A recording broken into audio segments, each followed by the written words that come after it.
हाय, hello, नमस्कार. मी दीपालीच रेसिपीमध्ये तुमचं खूप खूप स्वागत आहे. आजची रेसिपी आहे मटण करी किंवा मटणाची भाजी. माझ्या पद्धतीने हे मी मटण बनवलं आहे. तुमची पद्धत वेगळी असू शकते, पण माझ्या पद्धतीने मी नेहमीच या पद्धतीने मटण बनवत असते. त्यासाठी मी इथे 300 ग्राम मटण घेतलं आहे. स्वच्छ 2-3 पाण्याने स्वच्छ धुवून घेतले आहे. त्यानंतर गॅसवर कुकर ठेवला आहे. कुकरमध्ये 2 चम्मच तेल टाकून घेतलं आहे. त्यानंतर इथे बारीक चिरलेला आपल्याला कांदा टाकून घ्यायचा आहे. आधी आपण मटण शिजवून घेणार आहोत. त्यासाठी मी या पद्धतीने मटण शिजवत असते. ही माझ्या सासूची पद्धत आहे. त्यानंतर 2 मीडियम साईजचे कांदे बारीक चिरून टाकलेले आहे. व्यवस्थित असे 2 मिनिटं परतून घ्यायचं आहे. कांदा लवकर मऊ व्हावा म्हणून चवीनुसार मीठ टाकून घ्यायचं आहे. इथे मटण शिजण्यासाठी थोडंसं मीठ देखील टाकून घ्यायचं आहे. त्यामुळे जे पीसेस असतात त्यांना छान मिठाची चव येते. त्यामुळे खाताना ते चविष्ट लागते आणि पानसट लागणार नाही. त्यामुळे आधीच थोडंसं चवीनुसार थोडं मीठ टाकून घ्यायचं आहे. व्यवस्थित असं परतून घ्यायचं आहे. छान कांदा मऊ होतो मीठ टाकल्यामुळे. छान कांदा मऊ झाला आहे. त्यानंतर 1 चम्मच आलं लसूण पेस्ट टाकली आहे. ही आलं लसूण पेस्ट मी रेडीमेड टाकलेली आहे. तुम्ही फ्रेश देखील टाकू शकता. व्यवस्थित परतून झाल्यानंतर यामध्ये पाव चम्मच आपल्याला हळद टाकून घ्यायची आहे. हळद टाकल्यानंतर व्यवस्थित असं परतून घ्यायचं आहे. त्यानंतर आपण जे स्वच्छ धुवून घेतलं आहे मटण आहे ते यामध्ये टाकून घ्यायचं आहे. टाकल्यानंतर व्यवस्थित असं मिक्स करून घ्यायचं आहे. जे बेसिक मसाला आहे कांदा वगैरे त्यामध्ये व्यवस्थित मटण मिक्स करून घ्यायचं आहे. परतून घ्यायचं 2-3 मिनटं. त्यानंतर यामध्ये टाकायचं आहे कस्तुरी मेथी. तुम्ही ड्राय कस्तुरी मेथी किंवा फ्रेश मेथीसुद्धा इथे टाकू शकता. मी इथे ड्राय मेथी टाकलेली आहे, म्हणजे त्याला कस्तुरी मेथी म्हणतात. छान थोडी क्रश करून टाकून घ्यायचे आहे. व्यवस्थित असं मिक्स करून घ्यायचं आहे. त्यानंतर इथे अर्धा ग्लास पाणी टाकून घ्यायचं आहे. तुम्ही जास्तसुद्धा पाणी टाकू शकता, पण इथे अर्धा ग्लास मी पाणी टाकून घेतलं आहे. त्यानंतर कुकरचं झाकण लावून घ्यायचं आहे आणि आपल्याला 5 ते 7 शिट्ट्या घालून घ्यायच्या आहे. इथे मटण शिजायला थोडा वेळ लागू शकतो, त्यामुळे 5 ते 7 शिट्ट्या काढायच्या आहे. मटण व्यवस्थित शिजलं जातं हे काळजी घ्यायची आहे. जर आपण कुकरच्या कमी शिट्ट्या घेतल्या तर मटण व्यवस्थित शिजणार नाही आणि भाजीची चवसुद्धा व्यवस्थित येणार नाही.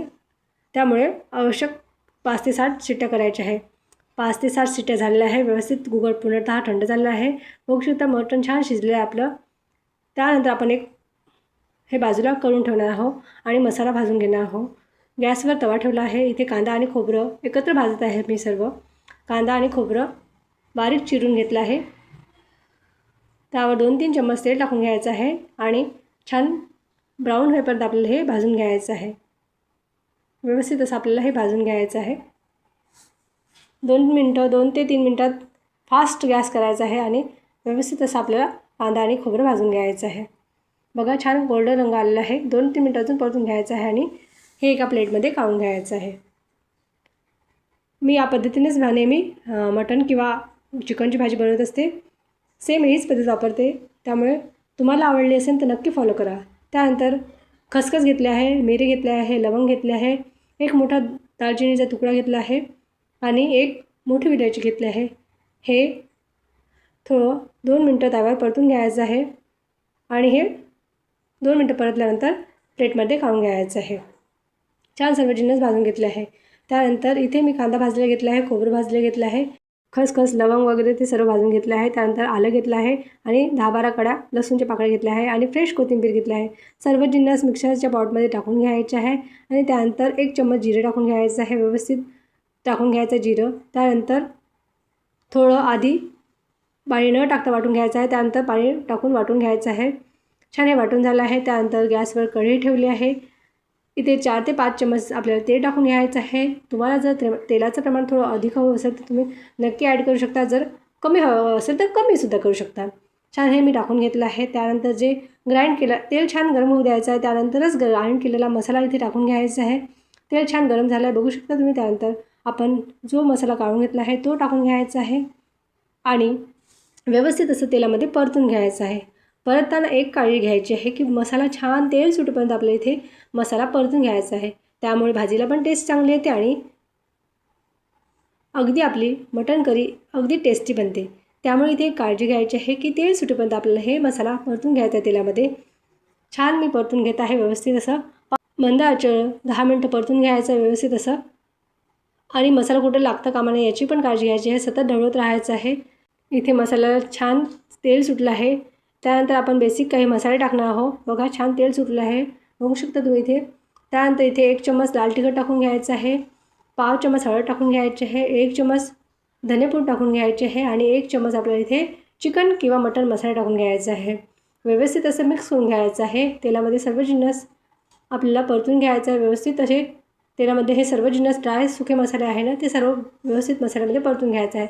त्यानंतर चवीनुसार मीठ टाकून घ्यायचं आहे. मिठाचं प्रमाण थोडं कमी ठेवायचं आहे कारण की मटण शिजताना आपण थोडं मीठ टाकलेलं आहे, त्यामुळे इथे वेताळेच मीठ टाका. व्यवस्थित असं परतून झाल्यानंतर आपल्याला आपण जे शिजून घेतलेलं मटण आहे ते यामध्ये टाकून घ्यायचं आहे. व्यवस्थित असं परतून घ्यायचं आहे. व्यवस्थित असं 2-3 मिनटं परतून घ्यायचं आपल्याला हे. त्यानंतर आपल्याला जे शिजून घेतलं मटण ते टाकून घ्यायचं आहे. संपूर्ण मीठ इथे टाकलेलं आहे. जास्त पाणी नव्हतं टाकलं त्यामुळे मी संपूर्ण टाकून घेतलेलं आहे. जर तुम्हाला ते सूप घ्यायचं असेल तर ते बाजूलासुद्धा करू शकता. व्यवस्थित असं मिक्स करून घेतलं आहे, बघू शकता. त्यानंतर 2-3 मिनटं याला छान आपण शिजू देणार आहोत. बघू शकता इथे 2-3 मिनटं झाले आहे. झाकण ठेवलं आहे. झाकण ठेवून घ्यायचं आहे आणि बघू शकता किती छान असा सुरेख रंग आलेला आहे. इथे तुम्ही जर तुम्हाला घट्ट ग्रेव्ही हवी असेल तर या पद्धतीने तुम्ही मटण खाऊ शकता. जर तुम्हाला थोडं पाणी हवं असेल तर इथे थोडं पाण्याचं प्रमाण इथे ॲड करू शकता. तुम्ही या पद्धतीने सुद्धा मटण सर्व करू शकता. पण मला थोडंसं पातळ हवं असतं त्यामुळे मी अर्धा ग्लास थोडंसं पाऊण ग्लास पाणी टाकलेलं आहे. गरम करून टाकलेलं आहे त्यामुळे सुरेख रंग येते, त्यामुळे गरम पाणी आवश्यक टाका. व्यवस्थित असं मिक्स करून घ्यायचं आहे आणि 5 ते 7 मिनटं आपल्याला हे छान भाजी आपल्याला उकळी येऊ द्यायची आहे. मी वरून छान कोथिंबीर टाकून घेतली आहे. त्यानंतर भाजीला छान उकळी द्यायची आहे आणि आपली माझ्या पद्धतीने भाजी तयार झाली आहे. मटणाची ही भाजी. तुम्हाला ही रेसिपी कशी वाटली मला कमेंटद्वारे कळवायला विसरू नका आणि आवडल्यास एक लाईक करा आणि नवीन असाल तर चॅनलला सबस्क्राईब करून टाका. बघा छान झालं आहे. त्यानंतर मी झाकण लावून ठेवली होती, उकळी येऊ दिली, त्यानंतर सर्व केली आहे. बघा इथे सर्व करत आहे. छान इथे मी सर्व करत आहे. तुम्ही हे मटण करी कशाहीसोबत एन्जॉय करू शकता. ज्यांना भातासोबत आवडत असेल त्यांनी भातासोबत एन्जॉय करायचं आहे, ज्यांना भाकरीसोबत आवडत असेल त्यांनी भाकरीसोबत एन्जॉय करायचं. आणि मला चपातीसोबत आवडते त्यामुळे मी ही भाजी चपातीसोबत एन्जॉय करते. तुम्हाला रेसिपी आवडल्यास एक लाईक जरूर करा.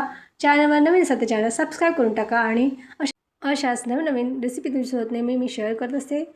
आवडल्यास लाईक करा. चला बाय, मग भेटू पुन्हा अशा छान छान रेसिपीसोबत. तोपर्यंत बाय बाय.